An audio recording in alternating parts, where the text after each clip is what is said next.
Matt, David. So we got David Ferguson and Matt Sweeney here. So I'm big fans of both of your work. So I'm really excited to talk about it. I know you guys got some albums coming out. Both got solo albums coming out, solo projects. But you also just did a soundtrack for Red Dead Redemption Part 2.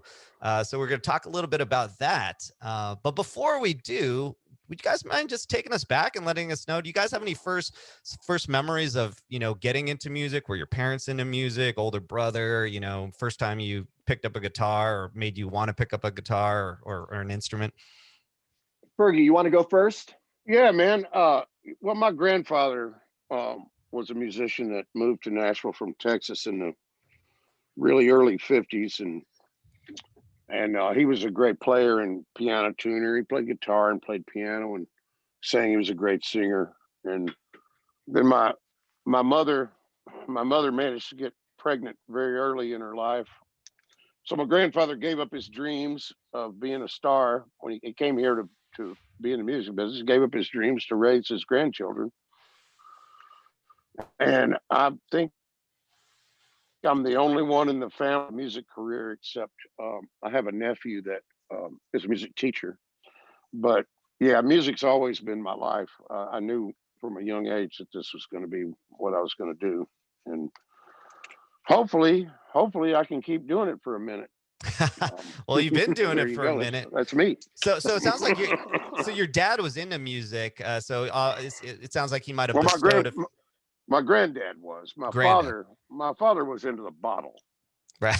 Okay. He liked the bottle. But my grandfather was a great musician and a handsome guy. And he had a band that was on the radio here in Nashville in 53 and 54.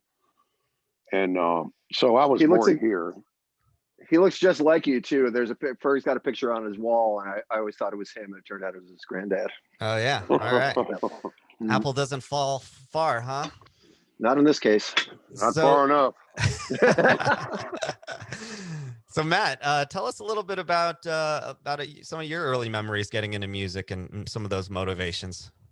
I guess me and David, in addition to being born on July 2nd, also have. That's right. We have musical parents or musical families.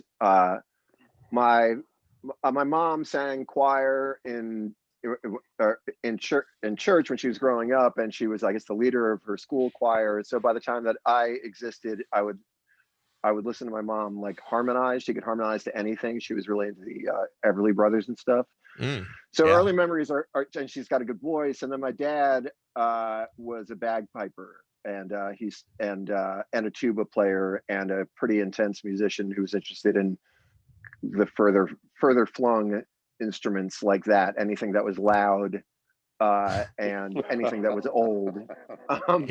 So and both of my parents weren't particularly into rock music, but I was raised around a lot of music, and like Ferg, I was pretty certain that that's what I wanted to do when I was, from as far back as I could remember. So I'm a very limited, unimaginative person because I'm following a dream that that's bullshit. That's bullshit. No, but think about Ferg, like I'm following the dream that I had when I was 5. I was 5 years old. That's all. You're still 5 years. You're still 5 years old. A big effing baby over here. Yeah. I was just talking. I was talking about it in an interview the other day. They say, whatever age, if you're a musician, for example, whatever age you find success at, you kind of freeze as far as your mental state goes. Well, then. Yeah, I mean, I still go back and listen to shit from the 70s. To the 70s all the time. I said I'll go back and listen to stuff from the 70s all the time. Some of my favorite music is from that era. Yeah, that's true. Actually, in that regard, Ferg and I are also both. We both grew up like the radio really caught my ear in the 70s, right? I mean, like that was the thing. But anyway, just to get up to speed. So then I got into rock music and sort of had a long career doing lots of different things and mostly underground stuff and stuff that's not mainstream. And then I was lucky enough to meet Ferg because I made a record called Super Wolf with a guy called Will Oldham, and Will Oldham records as Bonnie Prince Billy. So I made this record, and Rick Rubin heard it and really liked it, and he contacted me and asked if I was available to record with to record on Johnny Cash songs. And Mr. Cash had been dead for a couple of years, so I was like, "Are these overdubs?" And then I was told, Mr. Cash had recorded a bunch of songs before he died with the intention of them being finished after he died, and so it'll be all those people, and you'll be the new guy. So I said yes, and flew into LA and showed up early at the studio, and Fergie was sitting there, and the studio was empty. And actually, I heard that laugh, like it was in Rick Rubin's old studio, which is like in his house. So it's like this big, scary Hollywood house. And you go, yeah, we were in a dungeon. We were in a dungeon. Yeah. So I remember at the time I decided that I was like, I'm not going to go through the front door. I'm going to see if I could just because I'd heard about the studio and I knew there was a basement entrance. So actually I found the basement entrance and walked in, and I walked into a garage. It was pitch black, but I hear this laughter that you've already heard. And I followed the laughter, and I find my way to the studio, and there's Ferg sitting there smoking and looking at a video screen. And on the video screen is a picture of a bluegrass musician that I recognize called Jimmy Martin. And Jimmy Martin was standing in front of like 150 murdered squirrels in this photograph. and Ferg is just like laughing, looking at this photo. And I walk in and I just sort of take it in. And he looks at me, he goes, "Who are you?" I was like, "I'm Matt." And he goes, "Oh, you're the new guy. You're the guy supposed to be good." I was like, yeah. and I said, "Well, I don't know." And he said, "Well, Ferg, I don't know if you remember this. You were like, well, hope you're ready to make the best goddamn record of your life." And I was like, "Yes, sir. Yes, sir, I am." and then Ferg, he said, "Because I am so sick of working on this." Well, I think I hit you for some weed. I hit you for some weed. That was way after. That was after. Was it? Oh, was it? This is my introduction to you. So it's like I'm walking in. I'd never done anything on the scale before, ever. I'd never worked with Rubin. I'd never done. I'm like an underground rock musician, you know. Yeah. And all of a sudden, I have this guy saying this heavy thing, and then Ferg says to me, "Because I am so tired of working on this. This is all I've been working on, you know." And so I was like, "Well, you know," I was like, "Okay, Mr. Ferguson, I'm going to do whatever you say, you know."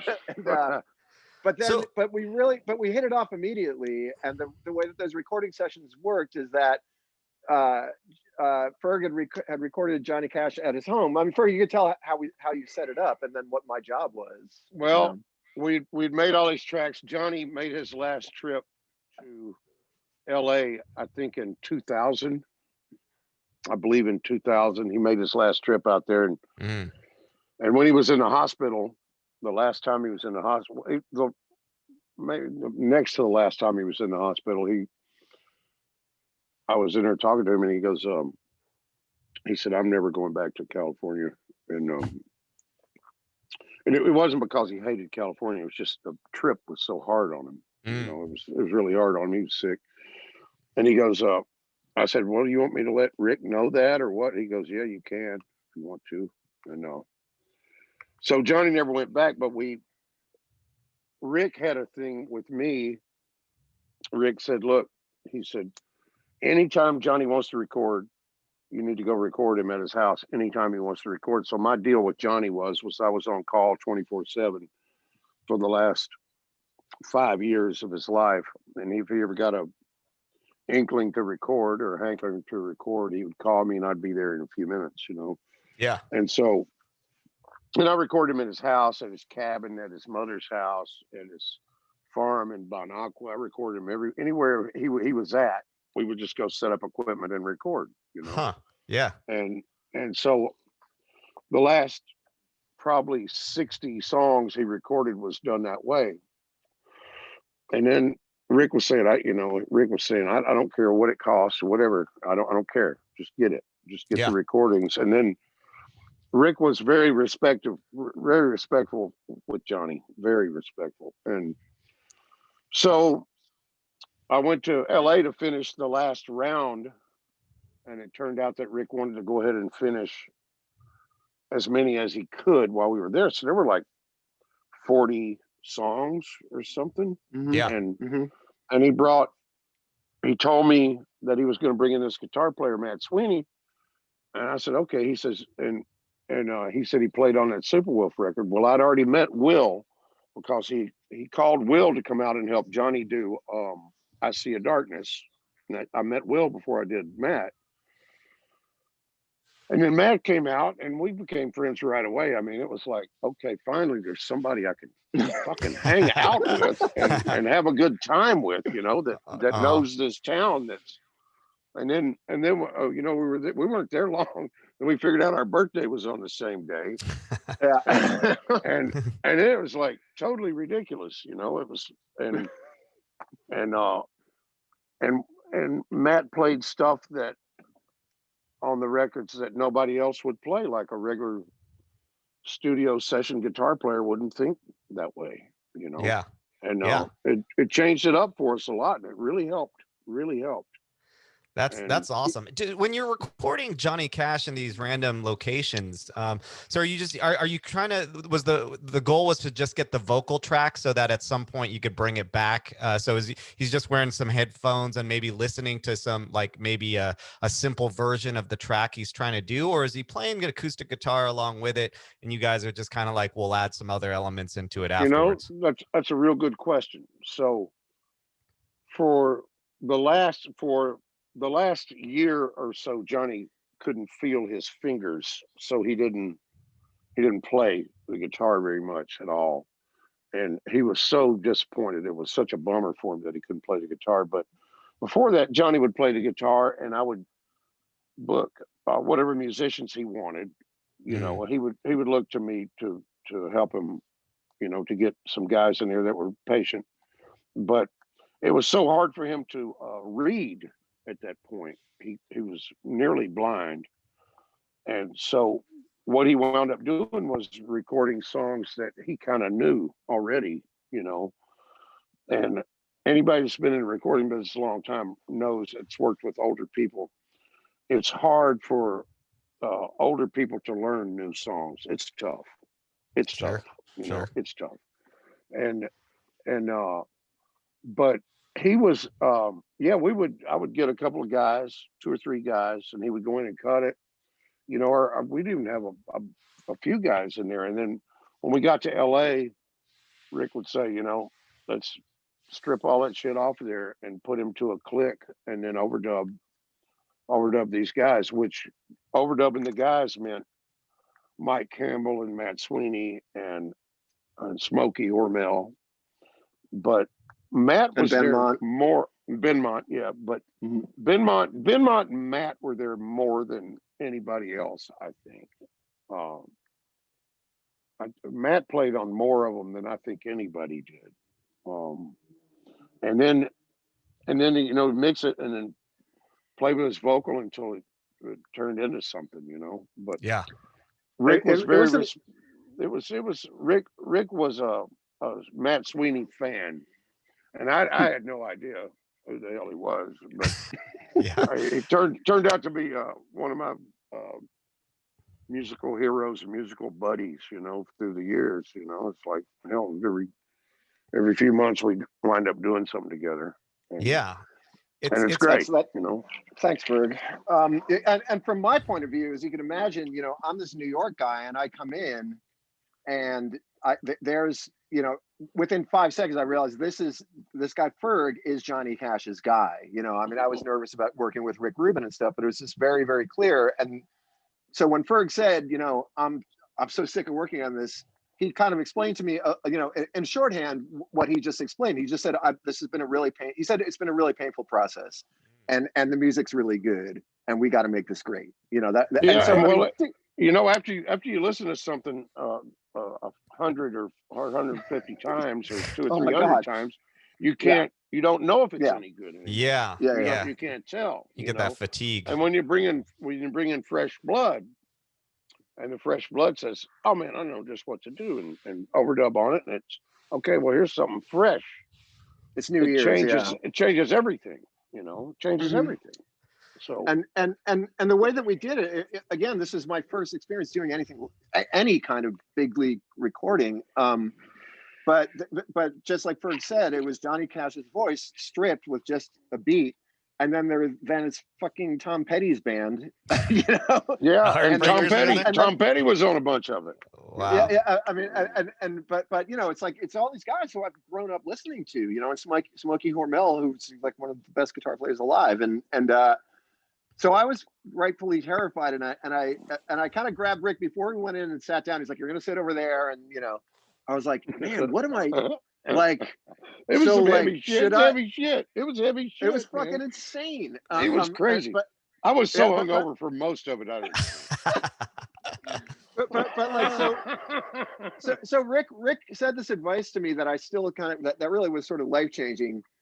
I go, so what do I do here? He goes, we brought you in to do you. I go, well, what if I fuck up? He goes, you're isolated. We'll just hit a race.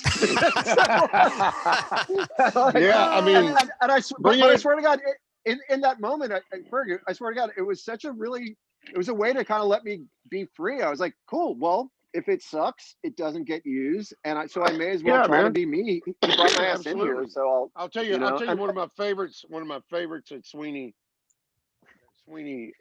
played on is he put God's Gonna Cut You Down. That's one of my favorites that we ever did, and it's totally different than Johnny recorded it in Nashville. Totally different. Yeah. His was a major key double time, right? Yeah, but his was like you put a thing to it. You and Smokey put a thing to it that was so killer, so good, and yeah, that was a big turnaround. That was a turning point during that song, because and that was when we had been doing it for a while. Me and Ferg had really hit it off, and then Rick said, "Yeah, Sweeney, you want to stay on and listen to more stuff," and or however it worked. Me and Ferg started hanging out late at night. And we were there for 2 or 3 months. We were there for months. Yeah. And so, but finally, me and Ferg are alone without the band, without Rick, and we put up this track, and Ferg goes, you got any weed? And I was like, fuck yes. And I just didn't know what I just assumed that you weren't allowed. I don't know why, because Rick has this sort of like Buddha vibe, and so everybody sort of thinks that, whatever. So Ferg, I'll never forget this, Ferg. You go, well, Jesus Christ, get it out. Bust that shit out. Well, so I didn't have a weed connection for LA, man. I didn't know anybody out there. I was stuck in a hotel room for months with no connections. And this is why Ferg likes me. the swing comes along and changes everything. We get weed. And, once you broke bread or broke herb, hell yeah, man. And Ruben never said a word. It was like, I think he was kind of surprised it took that long to start smoking it. Right. When you think about the people Rick Rubin has worked with, then you're like, yeah, duh. I don't think he minds. Yeah, kind of, but there's still, but it's very focused, when it's Johnny Cash. Yeah, sure. It's really serious. But at the same time, there was this moment. So I remember Ferg, you go, yo, Jesus Christ, how am I supposed to stay interested? So we smoked a joint and we put stuff up, and we had a whole bunch of really cool ideas. It's a whole new day. It's a whole new day. I think I might smoke some right now. There you go. Get into it, brother. But anyway. Now wait a minute. Is this a video podcast? It is, but we're in California. It's legal. Fuck me. It's legal. Yeah, times have changed since 20 years ago. The only good thing about this is my mother can never see this. That's right. She would know how. So what happened was what the other kind of big thing that happened was Ferg, kind of early in those Johnny Cash sessions, Ferg was like, I didn't even bring a guitar because I didn't know what the fuck I was supposed to do, and I figured, well, I'm going to Rick Rubin's studio. He'll have stuff. And he's gonna have stuff, and so I'm just, surely there'll be a guitar there. Yeah, and so Ferg, I just remember Ferg was like, hand me one of those guitars. So I handed him a guitar. He goes, this song? And he played me a song, and I'd never heard anybody sing that well in front of my face. I just come on, wow. come on. No, but it's true. Come on, well, okay. Well, hey, listen. Not maybe I should correct this, because this is the truth, Ferg. Maybe you didn't sing that well. I've never heard anybody sound that good. I think, and there's a difference. But there's this thing where it's like where you have a guy who's grown up listening to hillbilly music, who's grown up around the greatest people to ever do it, and who's grown up playing it, And that music is meant to be heard without a microphone. That music really is meant to be heard when you're sitting in front of somebody. And it fucking blew my mind. And he played this song called "Love in the Hot Afternoon," which isn't even a bluegrass wow. song or anything. Oh shit. And I remember you played like a verse, and I was like, "Can I tape that?" Because I had my tape recorder with me, and I taped it, and I sent that tape to Will Oldham because Will. Yeah, and Will had been telling me, he's like, "You're not going to believe Johnny Cash's engineer. He's the fucking coolest," you know. And so Will was, you know, Will had set me up a little bit, just a little bit, you know. That's why I showed up early because I'd heard that you were cool. But that recording I just listened to over and over again. I was fascinated with the way that Ferg sang, and also just even the way that Ferg plays the guitar. There's a built-in strumming pattern that he's not even aware that he does, you know, or at least at the time. It can't be done. It can't be done. So I really became fast. You know, I was really into Ferg right away, but I had it in my mind. I had it in my mind that I wanted, you know, I always wanted to hear him sing, you know, and that was from back then. So then he invited me to go out to Nashville and work on stuff there, which to me then we really started having some fun. Yeah. And so then Fergie was like, "Well, come out to Nashville." And I was like, dude, like, although we had established that Ferg liked the way that I played and stuff, I was like, dude, I can't fucking play with those guys, you know, like those guys are great, you know, like I just do my thing. And Ferg said another thing that kind of changed my life. He goes, "No, man, you know, nobody's from Nashville except for me." You know, that's true. I know.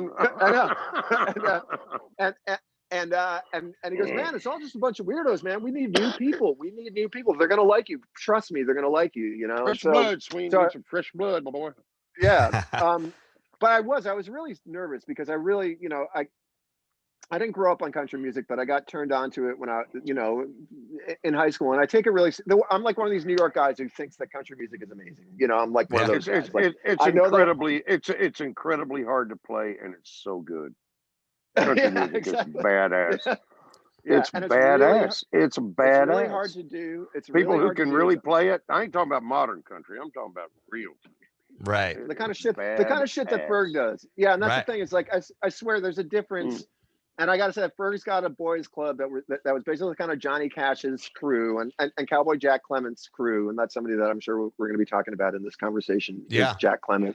But you know, there's this gang, and they're still around, and they're incredible. And it was daunting to walk in, but I was immediately accepted. Will was immediately accepted, and me and Ferg started making a lot of records. So. My whole thing is that I would bring people in, like Anna Turnheim, I think was the first full album we worked on. Yeah, well, we made a great record on her, man. Who's a Swedish, like he's like a folky Swedish singer, you know. And then I brought the Black Keys in to do a Buddy Holly cover and introduce Ferg to Dan, and they have since become like a partner, like they have their own thing going. But it was always about bringing in people because I knew that Ferg was going to fucking blow everybody's mind. You know, any young person who cares about this stuff is going to be, you know, on point. And then Ferg is so generous with his. It's amazing you can be so with high. His vibe. No, but I mean, but like people sing really good. People sing really good around Ferg because there's this. Well, they know they better because I ain't got time to fuck. Exactly. There it is. Yeah, I want your best performance right now. Yeah, exactly. Ferg had a great line. We were talking. I mean, by this point we've been working together for years, and we were just talking. The way that country. There's a couple of things that Ferg has said. I don't know why I'm quoting because you're sitting right there, but then again, Ferg, you never remember what the fuck. I can't wait for this. You never know what the fuck you're saying. You never remember any of these things. So, like, no, you go. A couple of things are. You're like, country music is music that's recorded in Nashville between the hours of 10 and 5. That's what country is. That's right. And so there really is a thing. There's a thing about performing, you know, like, or that I learned from Ferg, which is like when you go in there, you have to bring your best, which kind of goes back to my experience with Rick, which is like, you know, but you can't, you know, you got to bring it or else it's not going to be recorded. Right. You know? So yeah, like, the studio is no place to get creative. You got to have your shit together. So there's all these amazing Fergisms, you know, Fergisms, but the studio is no place to get creative. But another one that was really true Wait. You just blew my mind so hard with that line, Ferg, that now I'm forgetting. I like that one. Here's the line. Ferg says, you know, from the second I walk into the studio, I'm thinking about one thing and one thing only. I was like, what's that, Ferg? Getting the fuck out. Getting out. Well, that's what no. You have a goal. You have a goal. Yeah. My goal You're right. is to leave there. My goal is to leave. And so you work your ass off, and you work your ass off so you could leave. Yeah, that's exactly. right. I work hard in the studio, man. I that's do. True. Nobody works hard. I cracked the whip. I cracked the whip hard. The focus is intense. So I guess on that, yeah.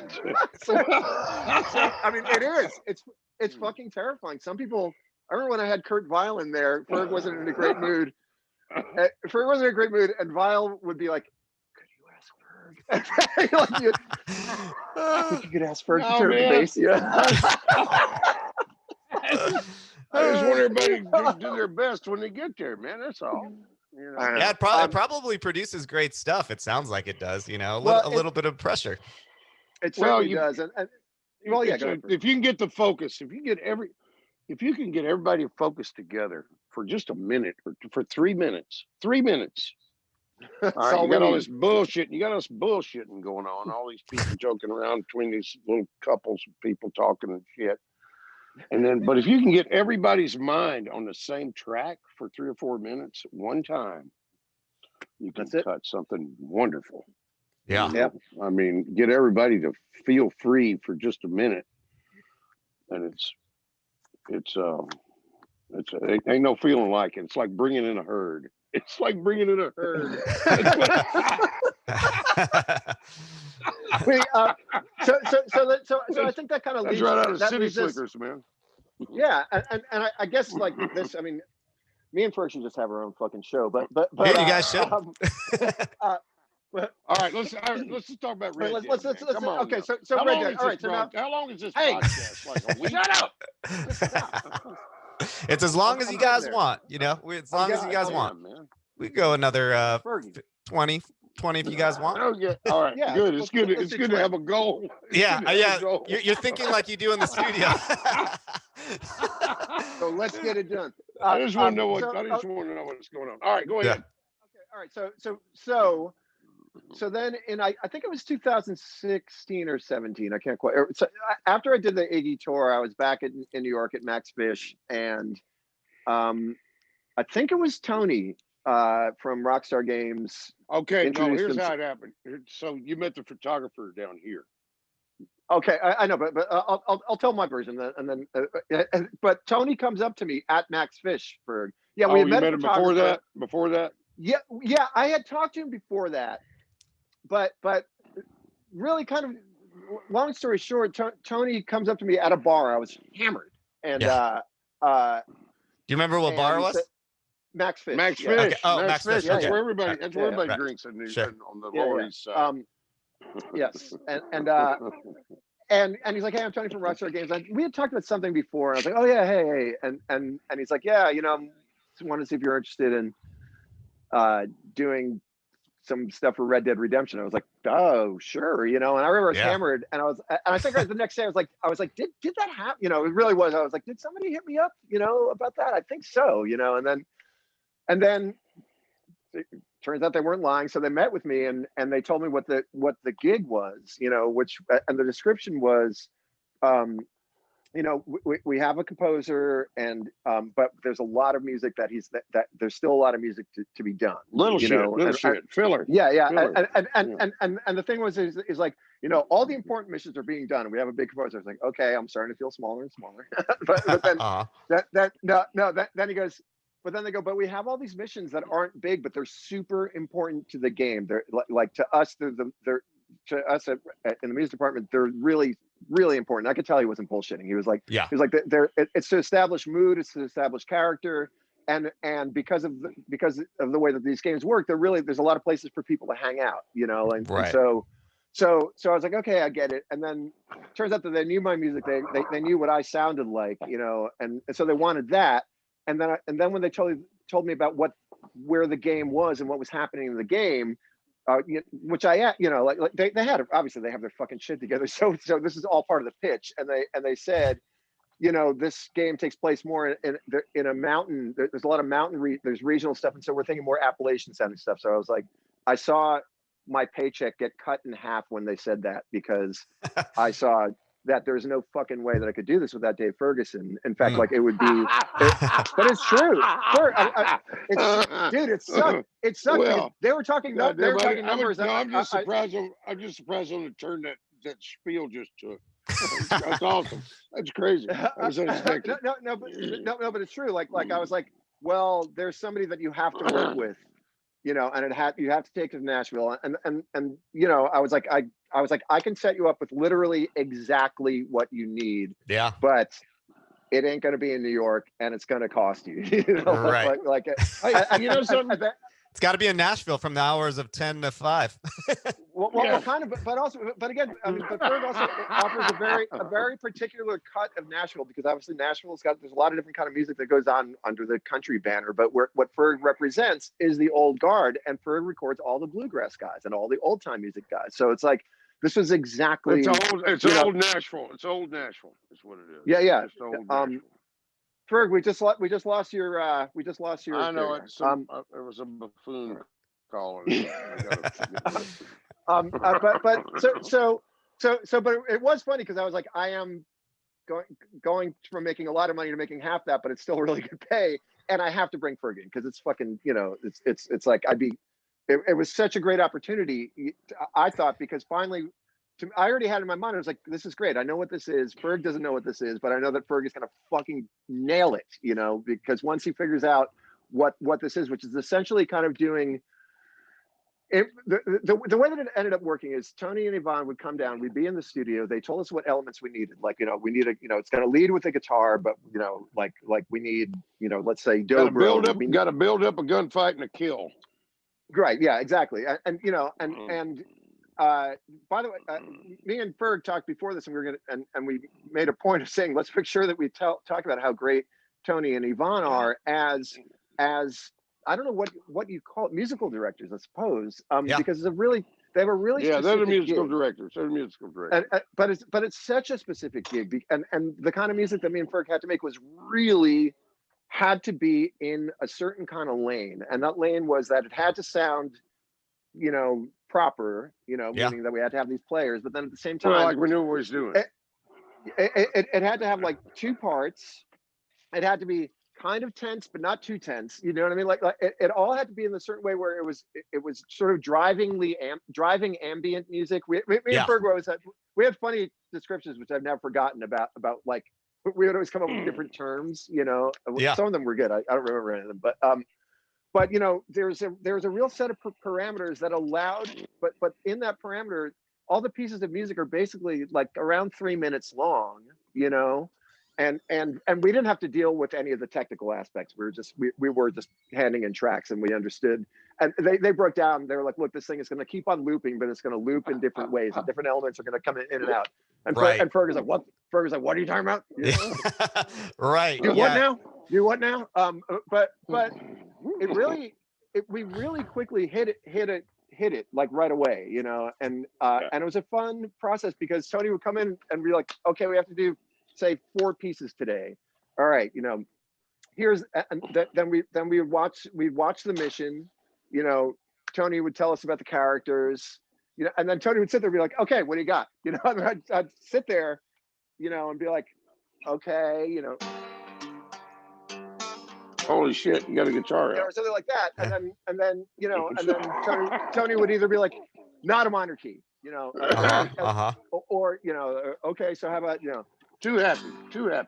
Yeah, that's too happy. Yeah. Like too happy. And so a lot of it, so it ended up being basically modal. You know what I mean? Like a lot of modal stuff. Which is like neither here nor there. But which is of course is how so much bluegrass stuff is kind of modal anyway, and so much mountain music is modal. So like it was a really, really fun process. And the whole thing was like, there's no way that I could have been able to make this music unless I was around Ferg and I was around his players and I was in that studio and stuff. Yeah. It really was like, it was really special. So that's kind of why, you know, like I was just like, okay, whatever is written here is property of me and Ferg, you know. And yeah, we had a really good time doing it. It was fun as shit. You know, we get to see a clip of some of it. We get to see a little clip of what we were doing, and he would say, "Okay, so so this is where you know, a hillbilly guy, you know, has got a pig and all this stuff,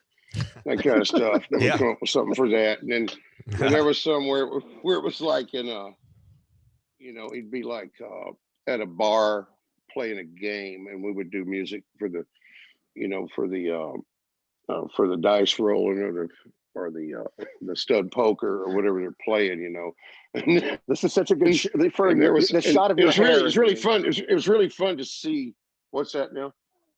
Just the shot of your hair when you're talking about that. Oh, well, sorry, man. I moved inside. And we saw.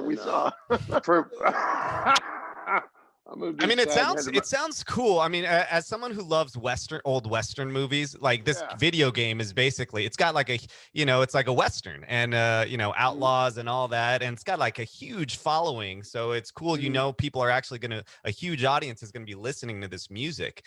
And well, that was fun too. You know, let me tell you guys this. So I moved back to basically where I grew up, right? Bought a house here and stuff. Well, up the road, there's a store I've been going to since I was 6 years old. I've been going to that store since I was 6 years old. I used to go up and bag groceries up there, you know, I was a little boy and shit. Go down there. Yeah, but there's this guy that works in there, and Sweeney met him once. His name is what the hell is his name? Chase. His name's Chase.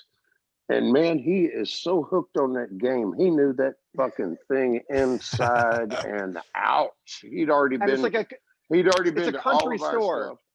Yeah, and it's a country store. It really is way out in the country. So it's like use your imagination, country road, cute little store, a little light, and you know, it's like a store that would be in the game.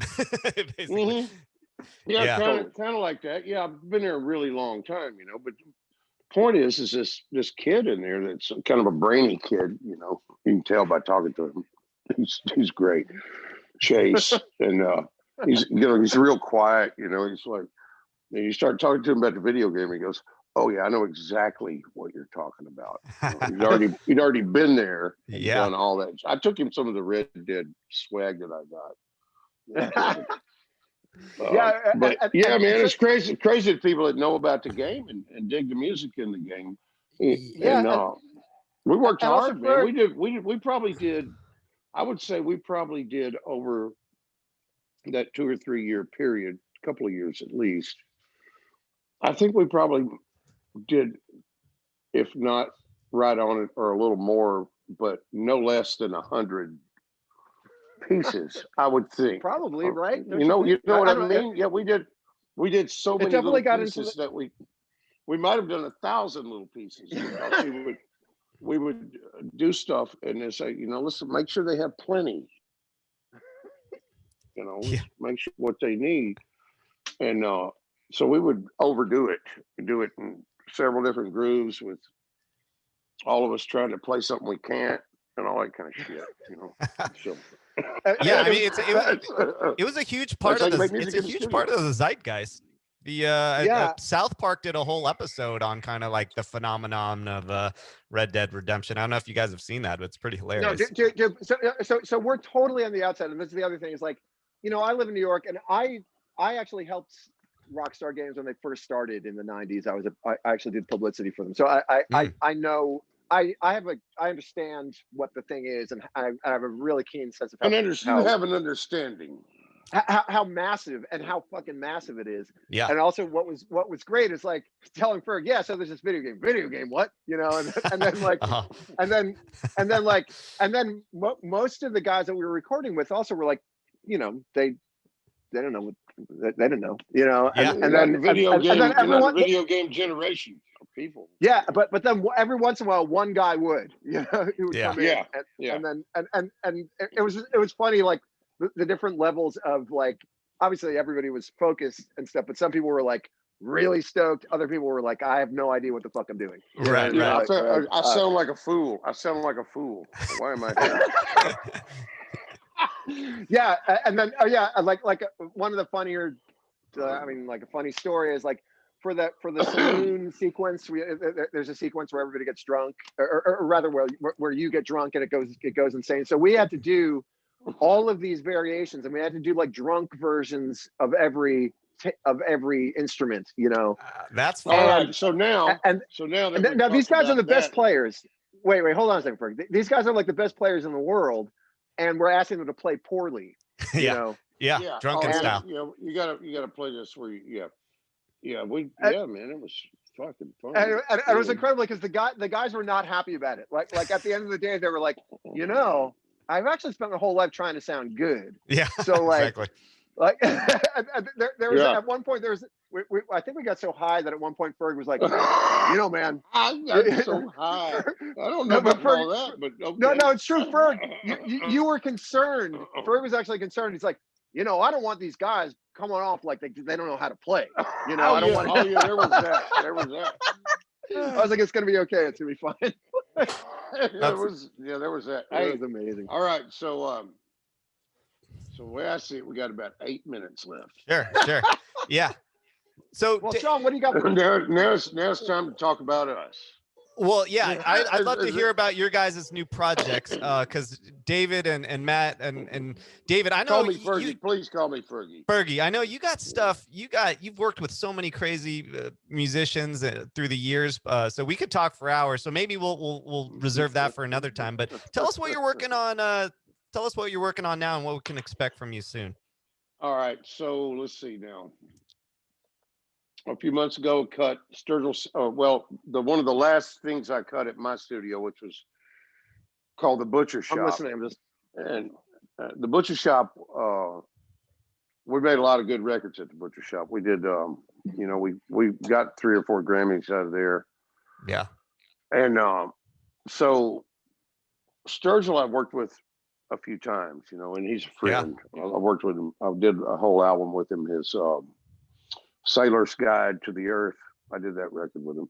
Yeah, but Sturgill Simpson. Yeah. We'd always talked about doing a bluegrass record, and finally he was like saying, "Let's do it. Let's make it."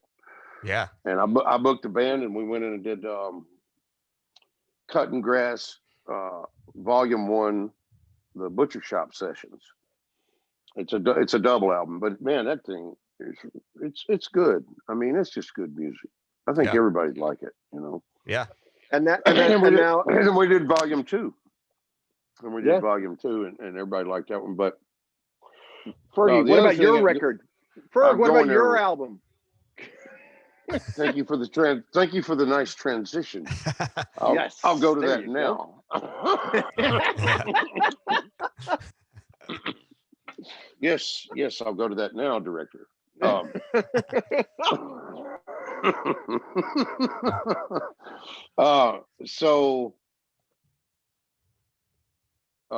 over the last few years, since I had the Butcher Shoppe, every once in a while I'd just record a song that I liked. If I liked the song. And so my favorite piano player and string arranger of all time was this guy, Charles Cochran. And the way this started, Charles Cochran had recorded a couple of his songs that happened to be some of my favorite songs. He had recorded some piano tracks, some solo piano tracks of them. And so I took those tracks and sung to them these songs. They were just instrumental before. What were those tracks for? What titles? One is Looking for Rainbows, and the other is Fellow Travelers. Mm-hmm. And all this is on old Fergie's new record's going to come out on Fat Possum. The Fat Possum Boys, they got it going on. I love them guys down there. They're some fun dudes. So anyway, it's going to come out. I don't know when. They'll drop a couple of things, but it's the thing I've made over a few years, and then during the pandemic, I went back to it, resung some of them, and some of them I didn't, but I just wanted it to be good, And I hope people like it. You know, Yeah. I mean, it's Do you it's know not around a- when you're trying to when you're trying to put this out? well, I guess I'll tell you this. I'll tell you this, brother. Since I'm on your podcast, I did the photo shoot today. So Nice. Okay. So it won't be long. It won't be long at all. All right. It'll be all right. they'll probably drop a single or something next month or two. All right, that's enough about David Ferguson, Nashville No More. That's the name of the album is Yes. called David Ferguson, Nashville No More. All Yeah, right. and I'd like to say, let me say one last thing to the people out there listening. Yeah. Old Fergie would never, ever ask you to take your hard-earned money and go out and buy my record. But old Fergie would also like you to know that please don't get in anybody's way who wants to buy it. if somebody's trying to get to it, help them along their way. All right. Give them a ride to the record store. Get them a subscription to Spotify or something. Right. Hell yes. I'll pay for their Uber to go buy the damn thing. All right. All right. All right, Maddie. Let's talk about Super Wolf. Yeah. So me and Will Oldham, aka Bonnie Prince Billy, have a new album coming out called Super Wolves, that's a project that Will and I It's a plural. do as a Plural this duo. time? Yeah, plural. We do that as a duo. The reason that actually I met Ferg is because of Super Wolves, because Rick Rubin was a fan of the first record, and that's why Rick Rubin hired me. That's right. So we had the good fortune of, in fact, it's like a year ago, I think to the day that we went in. I think it was the 12th. Is it? Is it right about now? Yeah. Is it right about now? Mm-hmm. Okay. We went to the Butcher Shoppe. It was one of the last sessions at the Butcher Shoppe before it closed. And we finished recording the Super Wolf album, which comes out in April 30th on Drag City Records. And we got Ferg singing on there. We got Ferg playing bass on there. Nice. And the record's called Super Wolves. We have a single out right now called Hall of Death that we did not record with Ferg. Thank you. And thank you. And yeah, so you can check out Super Wolves Hall of Death right now. And also, I want to plug Fergie has got a great record on Universal Music Sweden called David Ferguson, and it's all songs by his and all of our mentors, Jack Clement. The Cowboy Jack. Look up David Ferguson on Spotify and check out his record. It's hey, one everybody of my very, out there, very favorites. look up Matt Sweeney. Look up your Matt Sweeney's and all of his guitar moves and all that stuff. He's an internet hero. He's an internet hero. I was about to mention, I just wanted to thank you guys sincerely for joining us today. I'm a huge fan of your work, huge Johnny Cash fan. I'm a huge Iggy and Queens of the Stone Age fan. So I've been seeing you for a while, Matt. Man, you're a natural. You're a natural on that microphone. Oh, thank you. No, he's good. But and Fergie, man, this has been one of the most fun interviews I've had in a while. Just listening to you guys riff, and you can tell your friends, and it's funny just seeing you guys shoot the shit. So that Johnny Cash. You're awesome, man. Thank you. Oh, thanks, Fergie. So we like to end the interview by asking, and you guys can answer individually. You want me to sing a song? I'd love that.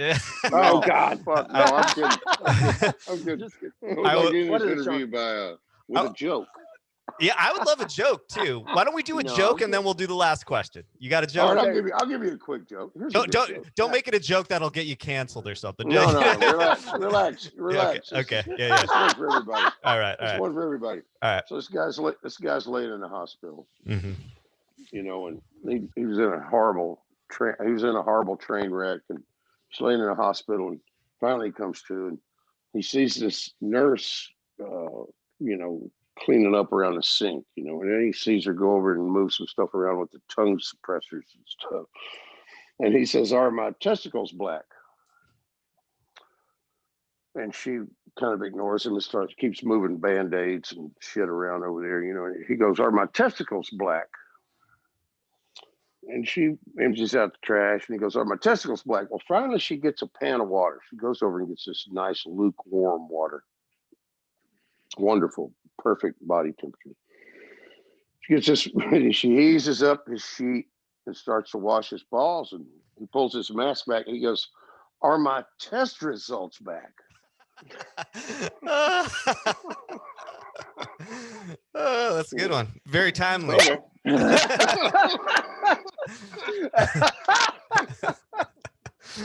Oh man. Awesome. Okay, so we like to end What the was interview. question? Yeah. Yeah. like to end the interview by just asking. I'd love for you guys to answer individually. If you had one piece of advice to offer aspiring musicians, what would it be? Stay in school. All right. I would say if you, aspiring good musicians, I'll say this. The way you get to Carnegie Hall is practice. It's all practice. It's practice. And you find your instrument. You find your particular instrument. Like almost every violin player, every guitar player, lots of people have the one they always go back to. Their instrument. They have their instrument, you know. Yeah. And so if you find your instrument and practice hard, practice every day. Yeah. And have fun with it, and love music. You gotta love it. Yeah. What do you got? What do you got, Sweeney Dog? Top that one, buddy. Top that, buddy. Pretty good, Ferg. Pretty good. So I guess the advice I'd give to young musicians, I'll kind of continue on Ferg's, which is that don't be afraid to like wear your sweatpants and just keep on going. Like if you're trying to learn something, like if there's a song that you love, really learn it, slow it down, figure it out, and be patient with yourself. You know, you have to really, really be patient with yourself because that's fucking great. That's really good advice. And because like the hard stuff, like the stuff that sounds easy is actually hard, and you have to sort of sit in your sweatpants and fucking keep on sucking and really realizing how bad you suck, and then you finally learn it, and it's slow, and it's the opposite of music. I guess like learning how to get good at music is like the opposite of how music sounds. Music sounds really simple, and it sounds like you're just able to do it. But to get there, you really do have to kind of hide away and learn it. Lock in. You got to listen like nobody else. Right. Yeah. You got to lock in. You got to lock in hard. And you got to be. So be patient with yourself. Like you will. I promise you will get there. And the process of getting to where you're free is sometimes feels really hard, but I swear to God, it's worth it. I promise you. My grandfather, when I made a few chords on the guitar, and I said, "How long should it take to play the guitar, Papa?" He said, 20 years. Yeah. That's not what you want to hear, but that's it. That's how long it takes. He was like, I was like fucking devastated when I was like 8. When I was 8, I was like, you're like, I'm gonna be 28 years old before I can play. I'll put it down until I'm like a year before that. Yeah. Well, they say 10,000 hours, right? 10,000 hours to master. It takes 20 years to play where it's yours. It takes 20 years. Yeah. And singing never stop. You never stop learning about singing. Singing is a whole nother thing. It's about, it's really not about singing. I'll tell you what it's really about. Is everybody who sings, things that were like, everybody who sings. No, here's what it's really about. They have discovered the instrument of their voice. Your voice is an instrument. That's what it is. It's an instrument, and it's the only instrument that can make all the vowels. It's a very odd instrument, but singing is really about the instrument, and the people who are successful at it have learned how to use their instrument really good. It's all about playing. It's all about practice. Yeah. And good. I know that sounds way far out and weird and shit, but it's true. No, it's definitely true. I remember someone telling me something similar. You forget that singers are musicians sometimes. You know, sometimes you're like, he's just the singer of the band. He doesn't know how to play an instrument. Yeah. Right. But they're the ultimate musicians. Right. Yeah, it's everything. Yes. And the ones that can lay it in there are few and far between. And then there's a whole other class of those who can lay it in there and few and far between. And those are the ones that make it, which are the ones with character in their voice. Right. That is the character in their voice and being able to deliver the goods. That's what makes a star. You're looking for character. Anybody that stands out in your mind, you know who's singing within a few notes, you know. And so the character, if you got somebody with real character and that can deliver the goods, you got somebody great. That's what you're looking for. Yeah, sometimes character even more so than just kind of range, you know. Ask Mick Jagger That's exactly or Bob right. Dylan, or, you know. For sure, man. It's all about fucking, character, man. Marlene Dietrich is one of the people kind of forget. She sold more records than fucking anybody. She was the biggest movie star of all time. She barely was in any movies, and when she was in movies, she was just singing. It's kind of amazing. And then when you finally get to that, and when she's singing, she pretty much kind of speak talks. Yeah, you know what talking, I mean? And she's what a contralto. It's just like simple. She's range is like this. Yeah. I think you're talking about Mae. When you say that, you're talking about Mae West. Mae West, incredible. Mae West. Yeah. I'll check. She had a bigger range. But Same thing. Incredible. Same thing. Yeah. George Burns was good. Yeah. Really? Yes, he was great. He knew how to lay it in there, man. He laid it in there perfect. He cut like 2 songs. Well, that comes back to what you were saying, Matt. It takes a lot of effort to sound effortless. You know what I mean? That's the whole fucking game. The whole game, and that's what I mean. That's what I mean. Well, I was just gonna say, that's what I mean about being patient with yourself, because I was so impatient with myself, and when it wouldn't sound good, I get frustrated. The whole thing is like it's supposed to sound shitty until it doesn't, and then and you know, and then it will, you know, and people will think that you do this magical thing, and it really is similar to a close-up magic trick. The whole point of a close-up magic trick is to make it seem like you didn't do anything and this magical thing happened. That's right. That's the whole fucking point, you know. And so I'll tell you this about music: when you're comfortable with it, when you've heard it a lot of times, and there's no doubt in your mind whether it's right or not, then it's finally right. But if you're asking somebody, is this all right? Yeah. You know, they ain't gonna say hell no, it ain't all right. Right. You got to sell it to them, reasons. right? Yeah. There's a couple of reasons. It's because they don't want to hurt your feelings, or you're at a party and they're doing your booze, or it's really okay. So I'd say go with your gut. Yeah. If it sounds good to you, then it's probably pretty damn good. Yeah. It's probably all right, you know. Bringing it backward.